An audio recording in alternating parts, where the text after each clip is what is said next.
Welcome to Exit 13 Sports.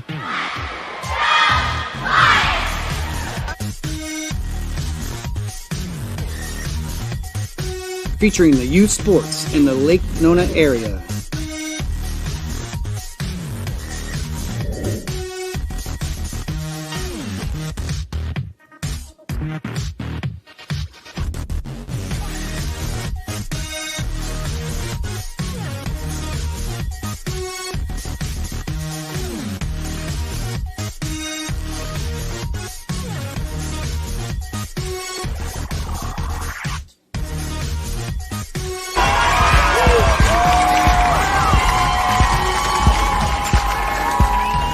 Now your host, David Grimm. All right, good morning, everybody. It is August 26, 2021. Welcome to the Exit 13 Sports Show with David Grimm. I am David Grimm, and we're glad that you're joining us this morning. Typically, we are on in the evening at around 7 p.m., but we have a special guest coming to us from across the world. So we definitely wanted to make sure that we had this guest on with us. A special guest, someone I met about 10 years ago, and really excited about talking to him in just a few minutes. But first, a big night last night for Lake Nona Athletics. I was actually at the girls volleyball game, their first game of the season. The freshman JV and varsity teams took on Celebration, and all three teams were victorious on the evening, so got their season started off on the right foot. The boys golf team defeated Timber Creek pretty easily. I think they won by 16 strokes yesterday, and the girls and boys swim teams took on Celebration. Girls team came out on top, and the boys team came up just a little bit short in their first swim meet of the season. Tomorrow, home football game against the Winter Park Wildcats. Game time 7 p.m. Just a reminder, all tickets must be purchased in advance on gofan.co. $7 admission, $5 parking per vehicle. Just posted those links on how to purchase those tickets in advance on our Exit 13 Sports Facebook page. Also on Saturday, boys and girls cross country get their season started off at the Trinity Prep Invitational. So sports is kicking off in gear locally as well as throughout Orlando. I know UCF has their season opener next Thursday as they host Boise State. They take on the Cowboys, the Broncos, on ESPN, I believe. So that'll be on Thursday night.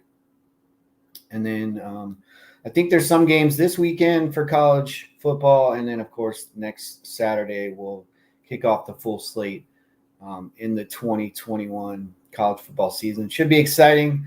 Of course, we're going to pray and hope that COVID goes away as fast as possible and things can be as they're slated to be right now, full stadiums at UCF as well as all the school events throughout the community. A big shout out to the Lake Nona middle school soccer teams who took on Innovation to start their middle school soccer season. I believe both boys and girls defeated Innovation in the little hometown rivalry that we have there for middle school sports.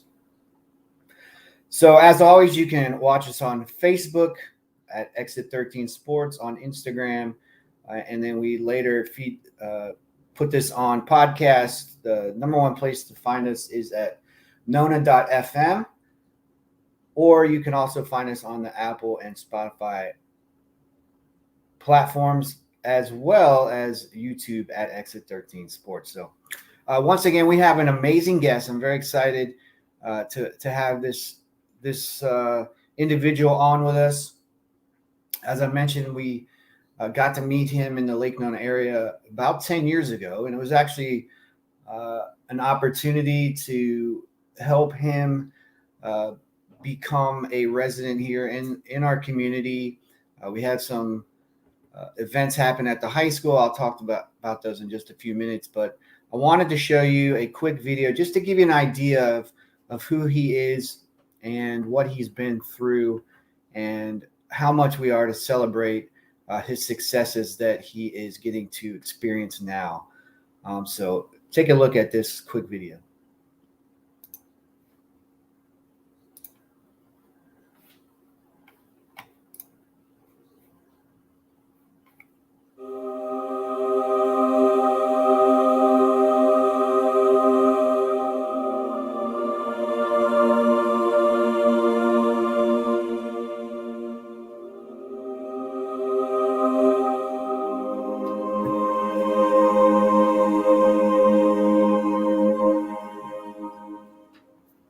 I was just doing a regular patrol, left seat, right seat rides, and I got hit by a IED, an EFP, roadside bomb, and amputated my legs.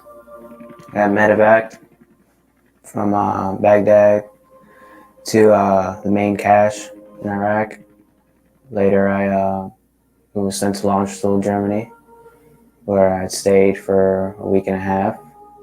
Once I got to Walter Reed, I went through my final surgeries, and after that, it's just rehab for 14 months. It's a lot of working out until you're ready to get your legs, getting fitted for prosthetics. It's long and it's exhausting, but you have to do it if you want to get out of there, if you want to walk. Right now, I'm renting a house, and it's pretty small. It's not handicap accessible at all.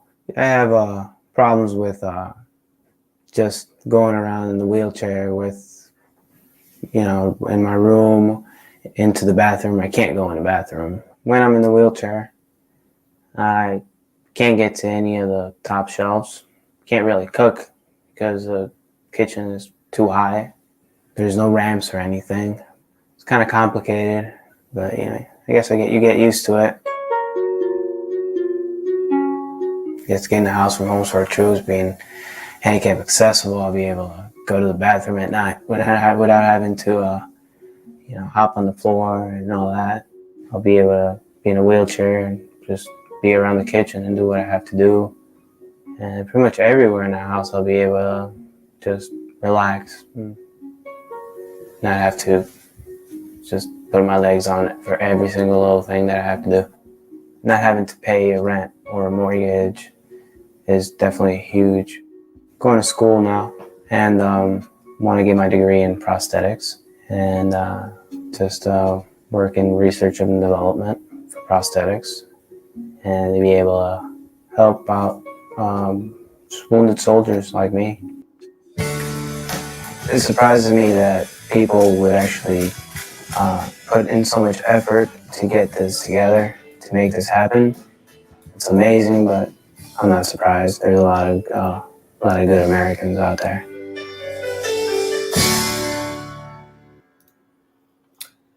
I still get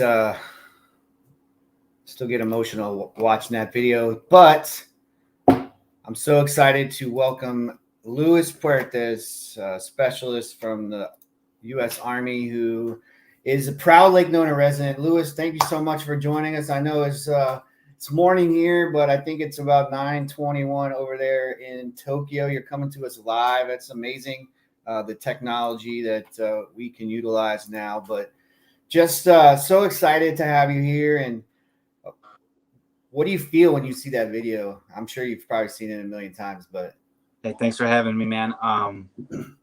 Can't I look so young first off, and and my hair, like I was a rebel. Yes. Anymore. I didn't want nothing to do with the Army. It made me so emotional actually just now seeing that. Just it's honest, just the life, the progression of life, and how the years pass by, and the ups and downs that life gives you, and then the battle, right? That you have to keep going forward if you want to stay positive and all those things. And I've definitely gone through a lot of ups and downs even after that. Yeah. But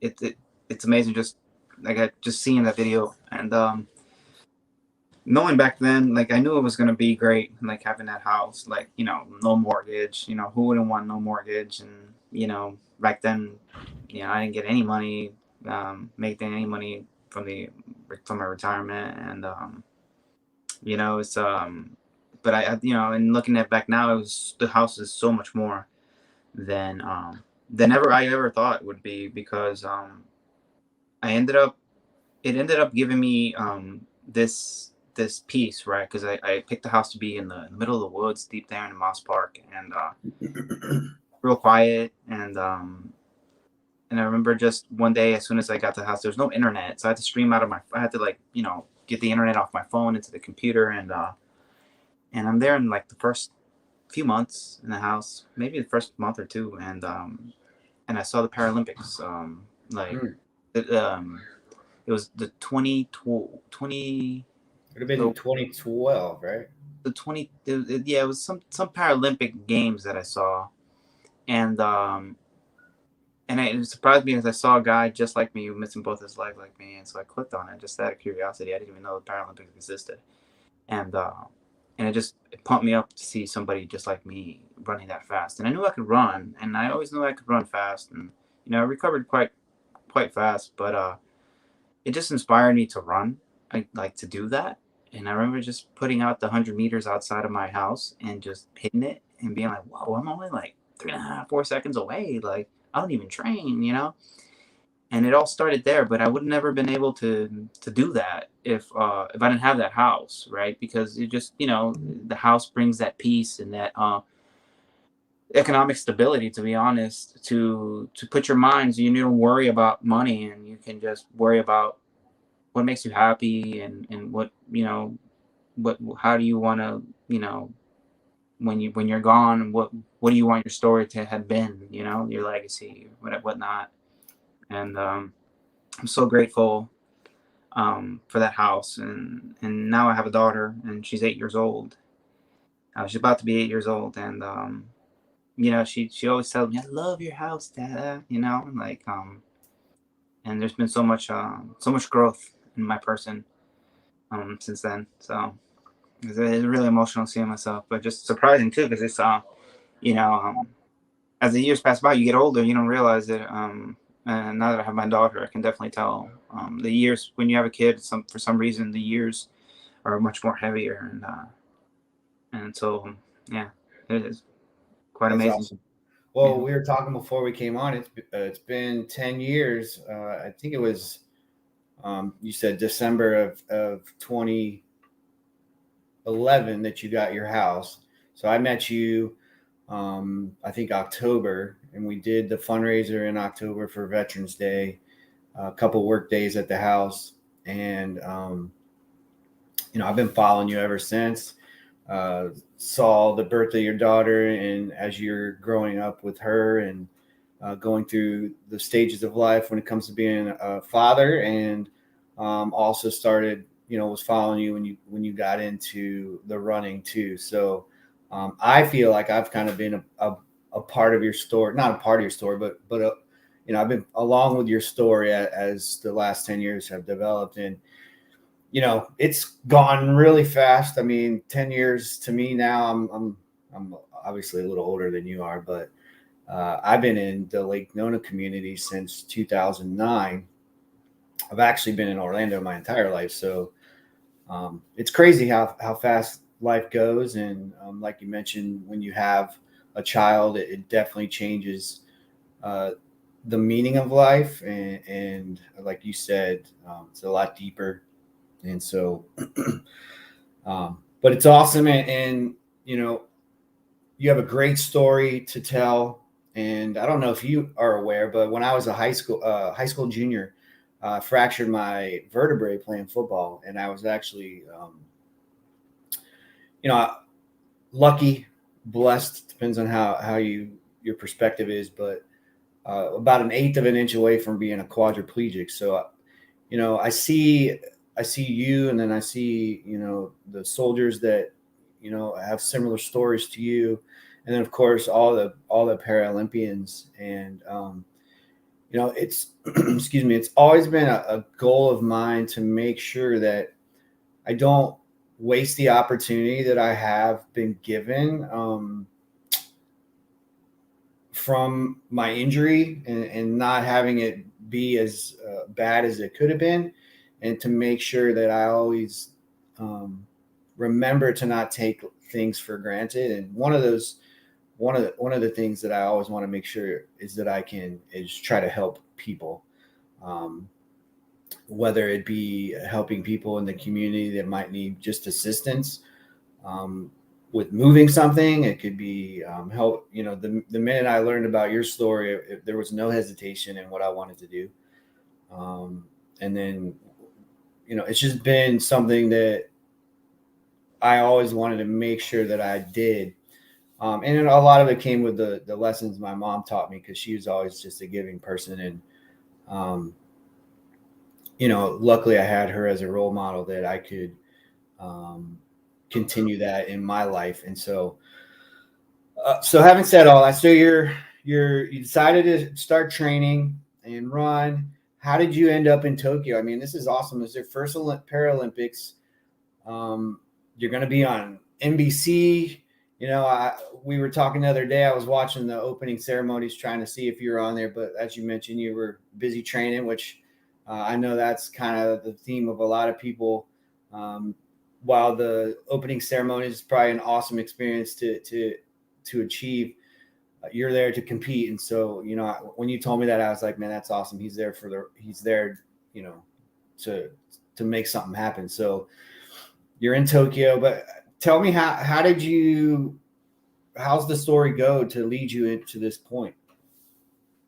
Oh man, so I mean, I started in 2013 after the 2012 games, right? Because got the house in December, and the games started actually somewhere around probably July, around June. And I immediately made the team. I went to the 2013 World Championships in France, and I had a fall. I fell bad because I ran with knees. I don't have any knees, so I wanted to be different and run with knees, and I took a bad fall. Didn't really stop me from running, but I sort of stopped at that point, trying to focus on other things as well, and I went through the separation with the baby mama after that, a couple of years after that. So that kind of it kind of put a pause, and transitioned into the marathon, just because with the baby and being, having to have the baby half the time, I couldn't just go to the track and all those things, and just with the baby being so little. So I would just push the baby in the cart, in the running stroller. Yeah. I would get my mileage in. So I figured that's how I was going to do it. I tried for like a year. It didn't work out. Like, my body started just breaking down. It just wasn't for me. It was a really difficult task to make the Paralympic team for the half marathon. It only lasted a couple years too. So by the time the next year came around, they were already eliminating that, because nobody was doing it, because they were separating classes, and it's just anyone you missing one legs, anyway. So did the wheelchairs go together? No. With? Okay. No. This is for ambulatory. Right. What's the longest run there is now? Well, for my class, only the 200 meters the longest they go. Okay. It depends on what your disability is. Some for the people missing legs, it doesn't go any higher than the 400. For people missing arms and that kind of thing, it does go up to 800, 1500, 3K, 5K. There's a lot. Yeah. Okay. But yeah, just what really happened, what really got me, pushed me into this, to being serious about the sport, was that my daughter started growing, and it came the time where her mom lives in basically Sanford, the Barry, and living in like Lake Nona, that their districts are completely different, and neither one of us wants to drive an hour. So I knew I had to put her in a private school, and I didn't really, I didn't really have the money for that, and but I really wanted to do that for her, and for me, for everybody, right? Just for things to be good, and I said, you know what, if I just trained and dedicated myself and just really tried and didn't quit, like I would do it. I can do this, and I really want to do it, and I've always had a passion with prosthetics. I always wanted to do something with prosthetics. Um, so I pushed myself, and by the time kindergarten hit, I mean, like, kindergarten was uh, in another school, free school, right? And then first grade, I had to get her in there, and so I pushed myself. And I remember that year, I trained twice a day, almost every day, and I just turned. I just changed. Like, I changed my habits. I just had a goal, and Yeah. I changed my habits, and I stopped drinking alcohol, and I stopped eating burgers, and I stopped eating donuts. I just started taking care of myself real good, and things just started coming together. That's a difficult sport for me. Like, it's a difficult sport in general. Very few people like me, like in my disability, can do this, right? And just the motivation was really my daughter, giving her a better life. Like we were talking about, when you have kids, it just life becomes more real, and was, it's just, more profound. And so that's really what got me into it. It's just, my daughter. That's awesome. I didn't know that was your motivation, but it definitely makes sense to me. You're always, as a father, you always feel like you need to do more. You can do better. I often question my ability as a dad, and I have two girls, so it's definitely going to be, I'm sure it's something that's going to stick with me for the rest of my life as I'm a father. It'll never stop to where I'm trying to give them as much as I could possibly give them. Um, so obviously I'm assuming there's a qualification, just like the Olympics that just transpired. Mhm. How difficult is it to qualify? Like, what's the competition like? Is it a multiple stages? Is it just one qualification? Right. Yeah. I mean, you got to go to nationals, right? But to Okay. go, you have to have a mark, minimum. So I went to Arizona. I usually do every year. There's some games in Arizona that are free, like sort of free, like the entry is, and sometimes they'll cover your like hotel for military.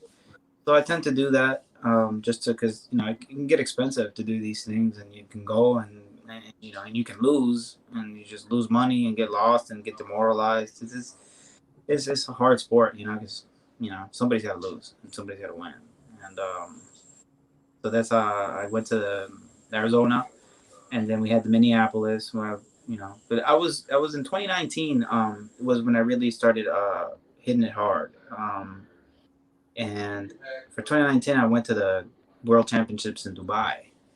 um, so I didn't medal for the World Championships. I was coming off an injury, but I did, I got there. I was able to, you know, and then 2020 I was ready, and then coronavirus. Yeah. I was ready for 2020. I was so ready, and coronavirus hit. And honestly, like, I thought I would never run again. Actually, in Mm. 2020, I didn't want to run because I was running in a track at a high school, and they kicked me out. Then I went to another high school, and then they kicked me out again. They would let me in and say no and yes and no, because you know how everybody's going back and forth. Nobody knew what's going on. Everybody's Yeah. scared, liability, and all these things. So I decided, like, I was just like, you know what? I mean, I'm just gonna try to eat good, and because there's nowhere to run. Because at this point, all my legs, I can't run on the road because all my legs are for sprinting. They're not. I don't have no more jogging legs. Like, Right. and so it's like it was difficult. So I'd have to run in the grass and stuff, and I didn't feel any progress. So um, but obviously the 2020 sort of started turning around, and and they were talking about the 2021 games. Um, and even in deep into 2021, I still didn't have a track that I can consistently go to. I would have to wake up before 6 in the morning. I had to wake up 5 in the morning, 4:30 in the morning to be there. And, the days that I had Amelia, I had my daughter, I would have to wake up, and I couldn't do it when I had her. And I have 50-50 custody dad.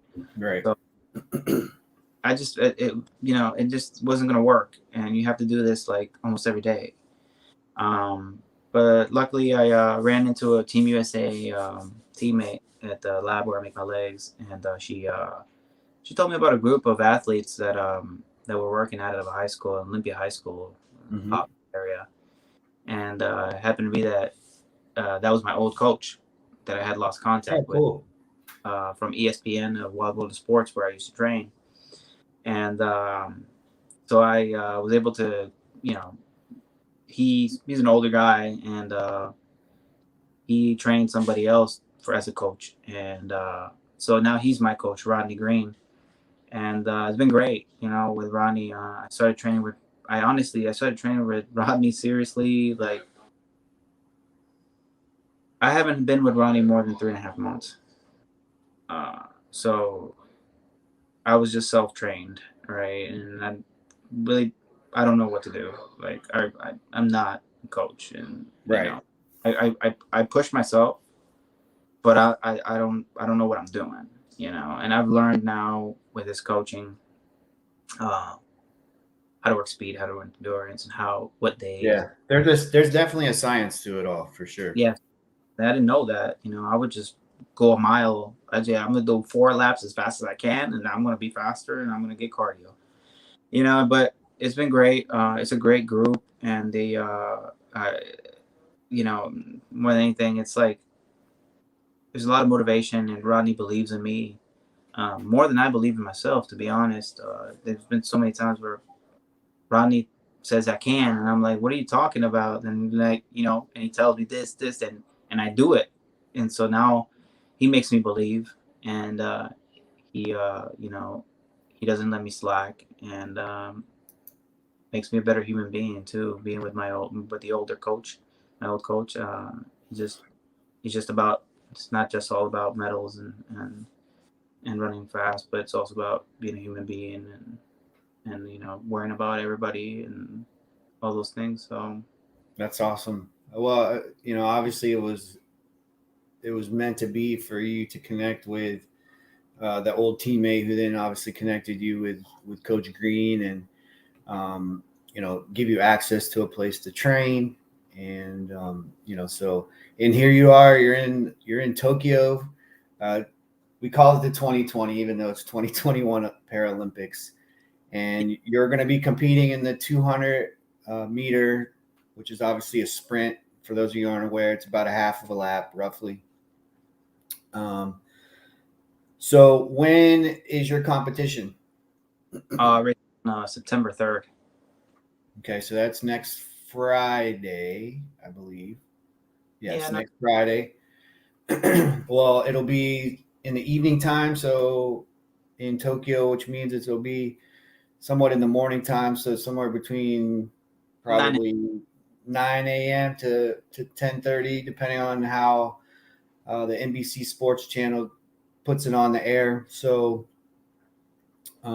is it one race, 8 people? Is that pretty much it? No, this is a final. This is a straight final. So it's 5 people. 5 people? 5 people that compete for, just 5 people. Very few people in the world with my disability actually. So a lot of it's very difficult to walk with my disability. Sure. It's more difficult to run. And can you explain that to people who are watching and listening? I kind of have an idea, but just so they understand it, and I'll show that photo real quick. It's just like, you have your legs cut above your knees. Like, you can't bend your knees anymore. And the fitting of it, there's very little room to fit a socket. You're in pain, and there's a lot of learning curve. There's a lot of customization, and there's a lot of prototypes of the legs that you make and they don't work and they don't work and they don't work, but every single time they get a little bit better, and that's how it gets. But this is an expensive sport, um, and a lot of people can't afford it, and so you have the price of it, the fact that most people will be grateful in my disability, would be grateful just to be able to walk. Sure. And if you can run, it's like amazing. And to run like elite level and be a professional, like not many people can do it, because then you're gonna add the factor of you that it costs a lot of money. Right. That also a lot of time. It's not a part-time thing. It's a full-time thing. Not training, you have to make them better, and you have to have people that support you, right? Because you really don't get anywhere by yourself. You need people for everything. Right. The guy that makes my legs, right? And he's a great prosthetist, and then the owner of the lab that helps me with basically things that other prosthetists, other companies would not give me, right? Because they believe in me, and they're my sponsors in the sense of the word, right? Obviously, the military, the VA, the DoD, and I have Medicare, and I can use those things, and I do. I pay them, but they give me so much more than what I pay them, and it's so it's really difficult, like I said, to get here, and this has been something that I've been working on since 2012. Yeah. And it's been, I'm not gonna lie, like I've cried a lot. Not making it. I've fell a lot. I have markings all over the place, and people think I have birthmarks on my shoulders. No, it's just me falling face first, like swan diving. My old coach calls me swan diver. Yeah. Wow. Swan just lands on the water, and it's just now he's like, Louis, you don't swan dive anymore. What's wrong? There's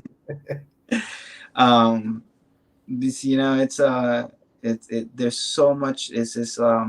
It's experience running, and so now I'm 35 years old. I'm about to be 35, but there's one of my What's up? What's up? This is Franco. I need to get to bed. Oh, okay. We'll wait a little bit. Hurry up, bro. I gotta get up early. Okay. I'm sorry, bro. Couple minutes. Yeah, he has. I think he has to compete or something. So okay. Anyways, but yeah, it's just been it's a difficult thing, and but we're here, and it's exciting, really, and get to meet all these people that I see on TV, and so it's a really wonderful experience, and everybody here in the Paralympics has got such everybody here is real special, and because just like in my situation, and like I'm one of the few that can do it. Every single person that made this team is so blessed and gifted, and work hardworking, and has gone through those trials and tribulations, right, to get here. Has tried forever, so it's so inspiring. Everybody with different disabilities, and so you think your disability is bad, but then you meet somebody there's so many more people that have it worse, right, and or different, and everybody adapts to it, and that just nothing but inspires you to, like, it's just a great feeling to see the people and just, be here. Well, you're an inspiration to me, Lewis, and hopefully by coming on here, you've inspired others in our community and anybody that watches this. And I'm really excited to see you compete next week, and I'll definitely be following you and making sure that I share your information in the videos of you winning gold next week. And we'll have to get together when you get back home. Maybe have like a little 10-year reunion out there at the football stadium. I'll talk to the athletic director, Aaron Crawford, or maybe have something else that we can put together for you. And we're just excited for you and appreciate you, and wish you luck. And I know you got to get to bed, and your roommate's got to get to bed. So we have a little bit more time. I stepped outside. It's just they were partying. One of the guys just showed up right now, and so everybody was like all excited. Okay, got you. In some to scoot over aside. But yeah, I gave him back his room. It's all good. So, obviously, I want you to stay in the moment, but you mentioned, and I actually think you mentioned it 10 years ago in that video that we showed at the beginning, that you want to work in prosthetics. So, do you anticipate that's kind of the trajectory of your life after competing is done? Yeah. So at the place where I make my legs at Prosthetic and Orthotics Associates, it's in Orange in Michigan over there by downtown. Okay. Yeah, the owner. A lot of people, a lot of guys that are like injured just like me. He has a lot of volume, a lot of people that go up there and get their stuff done, and he's a great guy. He helps people out tremendously, just like he helps me out. And a lot of these people look up to me. To be honest, they see me and I give them hope. That maybe one day they can walk like.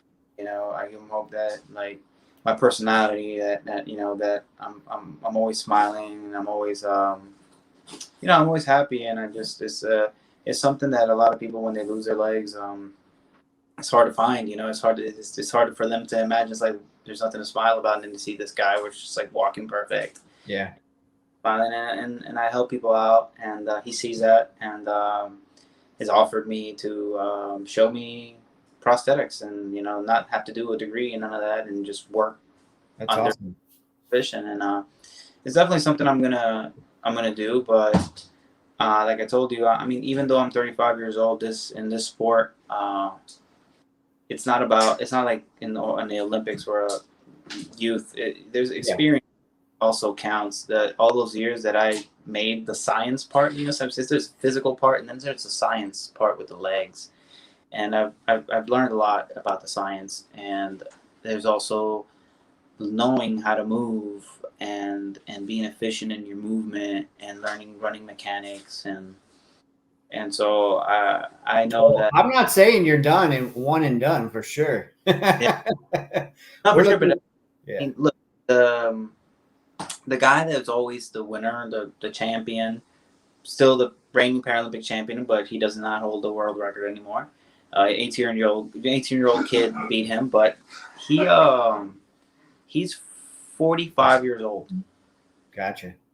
And he's still doing this, and he might beat me, or I might beat him. You see what I'm saying? So it's experience. He's been doing this for a long time. He knows how to do these things, and so I know I still have another game at least within me, and I don't want to quit. Like I enjoy the challenge. I could do other Paralympic sports that are easy, like sit down and shoot a gun, or shoot an arrow. Different sports that would still make me money. But I try to live like my life where it's a little challenging. I always like to. I think that's the reason also I joined the Army. I like challenges. I like things when things are hard. I feel like I don't know. There's something about things being hard on me that make me because it makes you rise, right? It really man. I can't agree with you more. Can't agree with you more. Yeah, and so I love it. And when I can't do it, I'll probably shift into another sport, like biathlon, where you go down in a ski and then you gotta shoot and then you gotta ski back down the hill and mountain and all that. I've been looking into a couple of sports that are also kind of like extreme, with the cold and all that stuff. Some stuff that's something that's entertaining. It just has to be entertaining because if not, it's not life, right? It has to be entertaining. That's right. That's right. Well, Lewis, we'll let you get some rest. I know you got to train in the morning.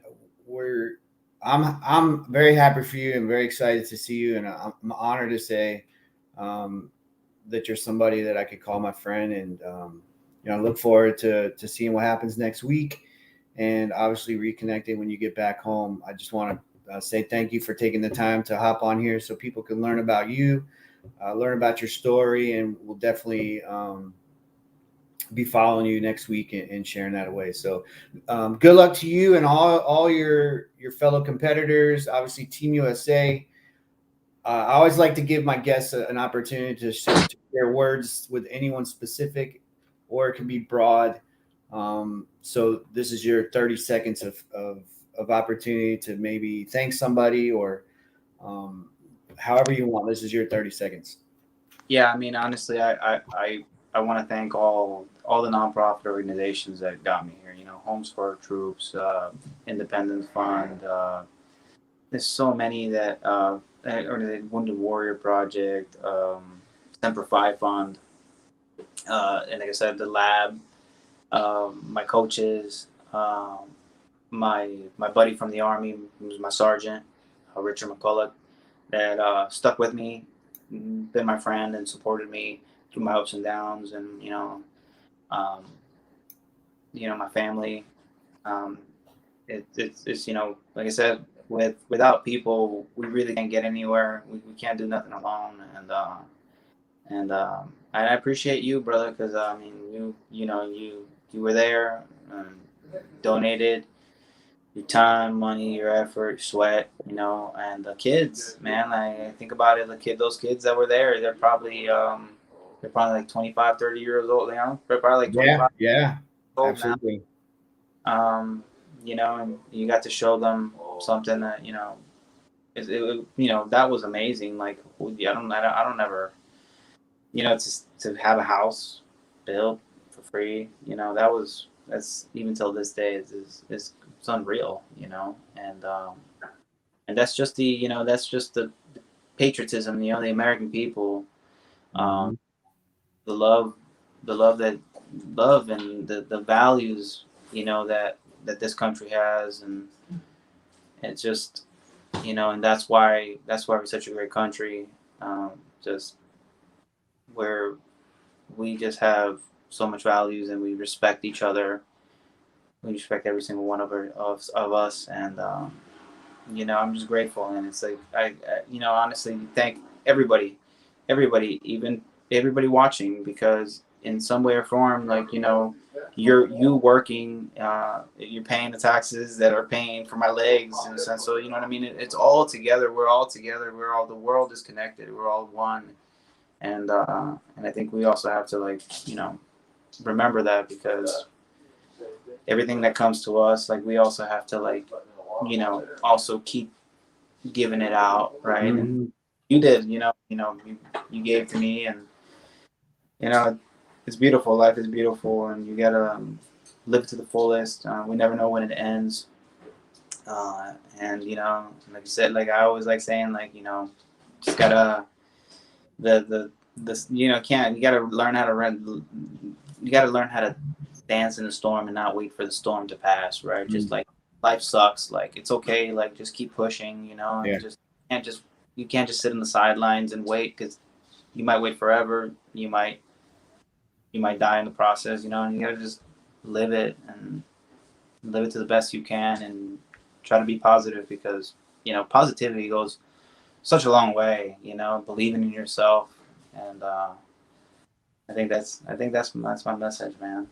That's awesome. Well, I'm not going to say anymore because you said it perfectly. Lewis, I appreciate you, and looking forward to seeing you next week. And I hope you have just an amazing time. Enjoy the experience, and I know you will go out there and do your best, and that's all we can ask of ourselves. So thanks again, and tell all your buddies, sorry for keeping y'all up, but have a great night, and we will we'll talk to y'all soon.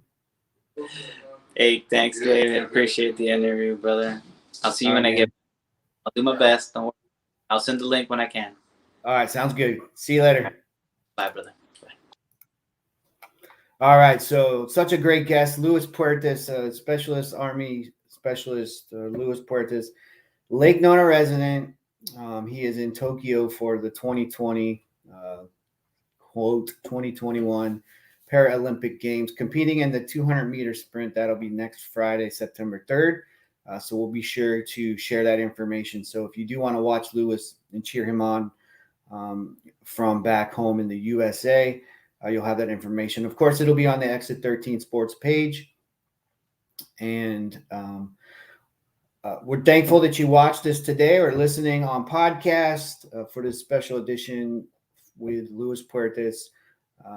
Again, Tomorrow, home football game against Winter Park. Get your tickets on gofan.co. And thank you to our official podcast carrier, Nona.fm, where you can find the Exit 13 Sports podcast as well as other local podcasts hosted by local residents of Lake Nona, as well as live radio all day long, 24/7. So you guys have a wonderful, Thursday? Yep, Thursday.